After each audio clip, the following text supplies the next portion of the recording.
कर्मण्येवाधिकारस्ते मा फलेषु कदाचन. गीतेमधला आपण हा श्लोक नेहमी ऐकतो. मी हिंदीत बोलतो म्हणजे तुम्हाला लवकर आणखीन सगळ्या लोकांपर्यंत ही गोष्ट कळेल. कर्मण्येवाधिकारस्ते मा फलेषु कदाचन. ये श्लोक हम केवल सुनते हैं कान से. आज मैं मराठी व्यवसायियों के इस साक्षात्कार की योजना में मैं मिलने आया हूँ रामबाग निवासी श्री पू के धांडे साहब से.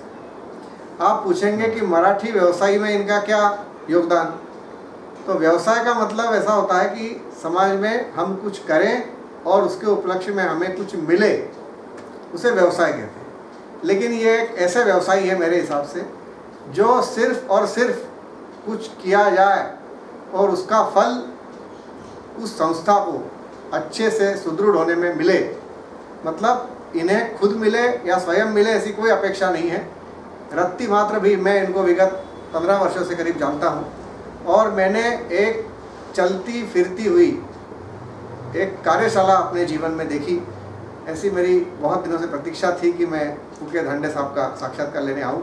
तो आज मैं अभय मान की उपस्थित हुआ हूँ धांडे साहब का साक्षात्कार लेने. धांडे साहब, अपन शुरुआत करते हैं बिल्कुल आपके जन्म से लेकर. क्या आप इंदौर में ही जन्म हुआ आपका? मेरा जन्म इंदौर में रामबाग में ही हुआ जी. 1936 में जी. मतलब अब 86 साल चालू है. 86? हाँ. अच्छा.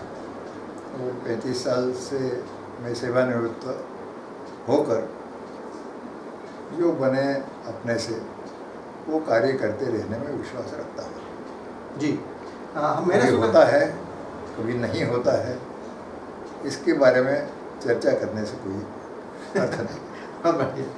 मैं ये जानना चाहता हूँ कि आप, मैंने ऐसा सुना है कि आप आध्यात्मिक पृष्ठभूमि से परिवार से रहते हैं, उसके बारे में थोड़ा सा बताइए. हमारे पिताजी बहुत बड़े संत थे. धांडे शास्त्री? धांडे शास्त्री नाम है, महादेव रामचंद्र धांडे शास्त्री जी. और प्रसिद्धि विन्मुख ऐसा उनका काम चलता है.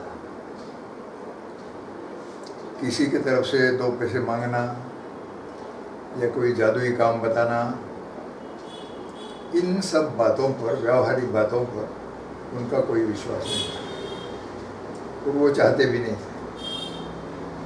और ये उनके जितने जो कुछ शिष्य हैं उनको भी ये बात उनको पक्की मालूम थी. 103 साल में उनका स्वर्गवास हुआ. वाह.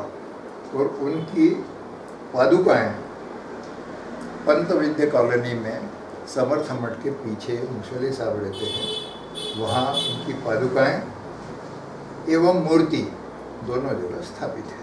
अच्छा. धांडे शास्त्री, जैसा कि दादा ने बताया, धर्म ही कर्म है. ड्यूटी मतलब धर्म. उन्होंने अपने शिष्यों को भी यही सिखाया. फल की चिंता न करते हुए अपने कार्य में रत रहना. जैसे भगवान दत्तात्रेय के 24 गुरु थे, उन्होंने एक गुरु चींटी को बनाया था. वे चींटी कभी भी देखते थे वो चलती रहती थी, कभी रुकती नहीं थी.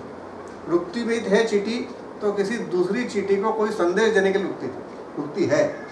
ऐसा ही धांडे साहब का प्रत्येक समाज के तबके में ऐसा कुछ कार्य जो अच्छे से अच्छा कैसे हो या उसमें कुछ अड़ंगा आ रहा हो तो धांडे साहब हमेशा कहते रहते हैं आप तो ये बताओ कि ये कैसे हल होगा. और कई समस्याओं से धांडे साहब का सीधा संबंध रहा. उन्होंने पत्र व्यवहार करने में कोई कमी नहीं बरती.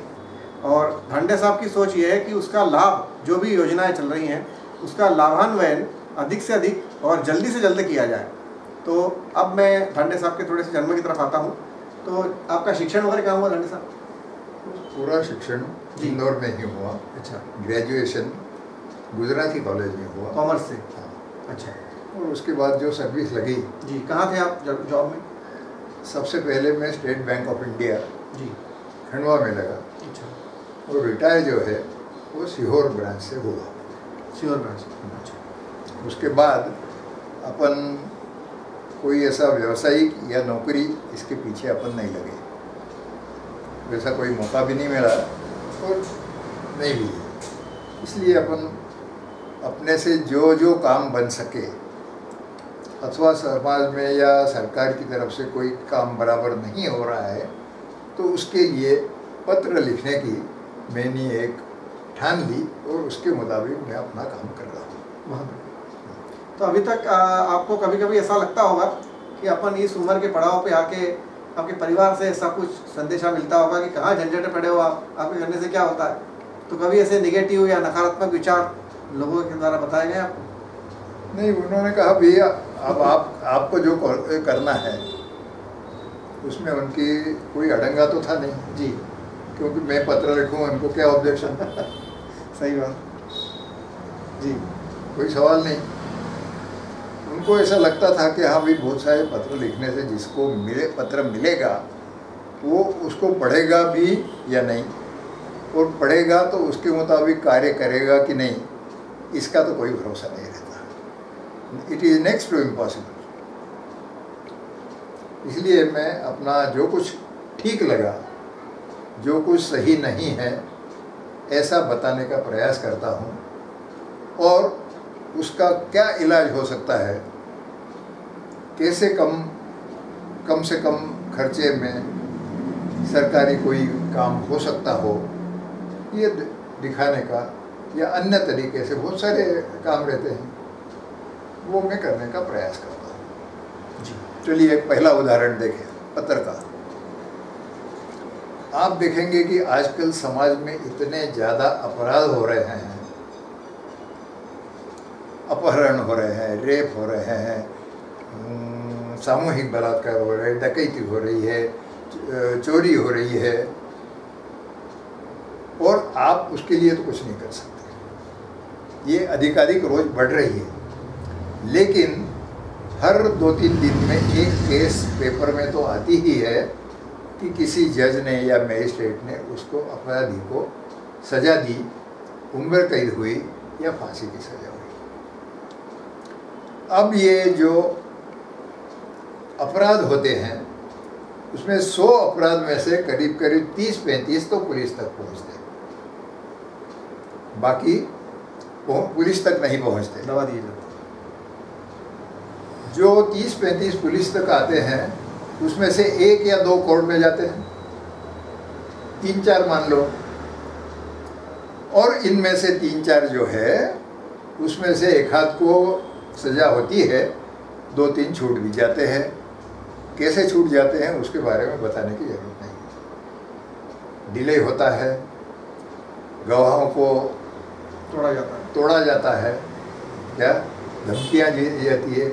आजकल तो आप पेपर में भी देखते हैं कि मजिस्ट्रेट को ही धमकी मिल जाती है। तो ऐसे में एक आध 100 में से अपराधों में 1 या 2 को सज़ा होती है। अब ऐसा समाचार अखबार में आने के बाद मैं उस जज को या मजिस्ट्रेट को धन्यवाद पत्र जरूर डालता हूँ, जरूर डालता हूँ कि आपने अपराधी को सज़ा दी, ये बहुत अच्छा काम किया। क्योंकि आजकल जितनी अपराध वगैरह हो रहे हैं उसमें यदि कठोरतम सज़ा दी जाए तो हो सकता है कि उसका परिणाम समाज में हो के उसके भय से अपराधों में कोई कमी आए जी। एग्जैक्ट ये पत्र मैं उनको ज़रूर भेजता हूँ, और उत्तर आने की तो कोई संभावना नहीं रहती, संभव भी नहीं है रहता है, लेकिन कभी कभी यदि आमने सामने हो जाता है तो वो बहुत खुश होते हैं कि आप एक बहुत अच्छा काम कर रहे हैं, और हमें उससे उत्तेजना मिलती है अपराधियों को ज़्यादा से ज़्यादा सज़ा देने की। और इस पत्र में मैं एक मेरा विचार जरूर रखता हूँ कि अपराधी को सजा के साथ द्वैमासिक रक्तदान की सजा भी उसको दी जाए। हाँ, ये बहुत बड़ा अच्छा बताया। क्योंकि किसी को 10 साल की सजा हुई, अब उसको सजा मिली, इसका समाज को तो कोई उपयोग है नहीं, उसको भी कोई उपयोग नहीं। वहाँ वो क्या बस हमाली करते रहेगा, सुबह शाम भोजन करता रहेगा। और तो इसके साथ द्वैमासिक रक्तदान की सजा भी दी जाए, तो इससे रक्त की जो कमी है वो बिल्कुल समाप्त हो जाएगी। बिल्कुल बढ़िया है ना। और ये कानून में है कि नहीं ये तो मुझे नहीं मालूम, लेकिन मैं जज से या मजिस्ट्रेट से रिक्वेस्ट करता हूँ कि ऐसा कोई प्रावधान यदि कानून में नहीं हो तो आप सरकार को भी अपनी तरफ से सजेस्ट कर सकते हैं, डाला जा सकता है। ये मेरा एक पहला प्रयास है। बहुत बढ़िया। अभी तक कौन कौन से विभागों में आपने सफलताएं प्राप्त की है? दूसरा, मेरा पत्र लेखन का विचार, अखबारों में जो लंबे चौड़े विज्ञापन सरकार तरफ से आते हैं उसके कारण बहुमूल्य कागज और ऑक्सीजन देने वाले वृक्षों की कटाई होती है, जबकि आधे पेज का विज्ञापन 4 लाइनों में भी हो के और कागज और वृक्ष तोड़ बच सकता है। तो कैसे हो सकता है, इसका मैं भी पोस्ट कार्ड में लिखता हूँ। तो इसका सबसे ज़्यादा प्रभाव वन मंडल के अधिकारियों पर होगा। अच्छा। क्योंकि उसमें मैं एक लाइन और जोड़ता हूँ कि आप एक तरफ से कहते हैं कि जंगल बचाओ और आपके लंबे चौड़े विज्ञापन से आप वृक्ष तोड़ को प्रोत्साहन दे रहे हैं। ये बात उनके गले में अटकती है कि भाई एक हार जो आप काम करते हैं, कहते हैं, लोगों से हाथ जोड़ के कहते हैं कि जंगल बचाइए, वृक्ष बचाइए, तो आपके एक एक विज्ञापन से 1-1 लाख 2 लाख वृक्ष तो कटते हैं, भी से कागज बनता है। तो बेहतर हो कि 4 लाइनों में आप अपना विज्ञापन दें और साथ में ये भी लिख दें कि पूरी जानकारी, नियम, शर्तें इस वेबसाइट पे, हमारी वेबसाइट पे है, उपलब्ध है, वो देख ला के कष्ट करें। और काफ़ी डिपार्टमेंट्स ने इसका अनुमोदन किया भी है और अब अखबार में उनके छोटे विज्ञापन आते हैं। तो जब छोटा विज्ञापन आता है तो मैं धन्यवाद पत्र जरूर भेजता हूँ। बहुत बढ़िया। तो अभी तक आपके कार्य के दौरान कभी कोई शारीरिक परेशानी, आपको कुछ चलने फिरने में परेशानी? नहीं, कोई परेशानी नहीं। अच्छा। कान से सुनाई आता है? कान से मैं पंचेंद्रिय, अच्छा, मैं स्वस्थ हूँ। स्वस्थ है। अच्छा। मतलब अभी हम मिल रहे हैं, वो 86 साल के युवा हैं। ये 86 वो नहीं है, इस 8 की जगह उसको 1 पढ़ाया जाए तो 16 साल के धांडे साहब हैं। और मैं ऐसा चाहता हूँ कि ये शतायुषी रहें और इनके हाथ से समाज में ऐसे काम रहें। कुछ जैसे अभी बैंक हैं, उस बैंक में कुछ उलझन वाले मामले चल रहे हैं, उस संबंध में आप कुछ कहना चाहेंगे? नहीं, इसके संबंध में तो एक ही विचार है जी कि भाई 5-10 साल बाद आपको याद आती है कि इतना बड़ा ऋण जो है वो नॉन रिकवरेबल है, लेकिन आपके पास उस कंपनी का, उस व्यक्ति का जो स्टेटमेंट आता है उसके ऊपर से आपको पता चलता है कि भैया इसकी आर्थिक स्थिति कैसी हो रही है। तो 10 साल बाद आपकी नींद क्यों खुलती है? हाँ, सही बात। ऐसा कभी कभी मैं डालता हूँ, लेकिन मेरा उसके तरफ ज़्यादा ध्यान नहीं है। अच्छा। हाँ, क्योंकि अपनी बात कौन सुनेगा? ये सब बातें जो मैं लिख रहा हूँ उनको तो मालूम है। जी। धांडे साहब स्वातंत्र वीर सावरकर के अनन्य भक्त हैं। स्वातंत्र, इनकी एक पेपर आप चलाते हैं, कौन सा था वो, थोड़ा बताइए। मैं हालात-ए-इंदौर नाम का पेपर चला। हालात-ए-इंदौर। और उसमें एक कोना सावरकर जी के लिए सुरक्षित रहता था। उनकी यादें सावरकर की ऐसे हेडिंग से वो मैं हर महीने में एक लेख लिखता था उसका। और जब पुण्यतिथि और जन्मदिन के उनका माल्यार्पण होता था तो मैं ऊपर अवश्य जाता था जी, और वहाँ से एक मिनी भाषण कहता था। वो भाषण है, हे सावरकर, अपने जेब का प्रत्येक रुपया और अपने जीवन का प्रत्येक क्षण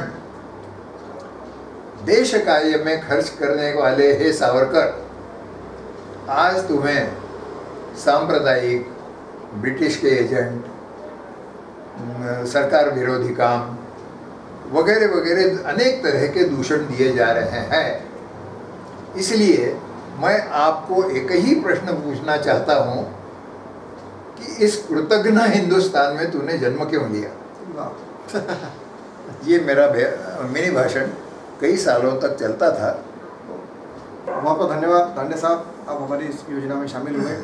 ईश्वर जल्दी ही आपकी सारी मनोवांछित योजनाओं को मूर्त रूप दें और हम सही अर्थों में आदरणीय मोदी साहब का जो भारत की कल्पना है वो साकार होते हुए देखें और धांडे साहब के जीवन में वो सब दृश्य उन्हें ऐसा दिखें, ऐसे मैं परमपिता परमेश्वर से प्रार्थना करता हूँ। बहुत बहुत धन्यवाद।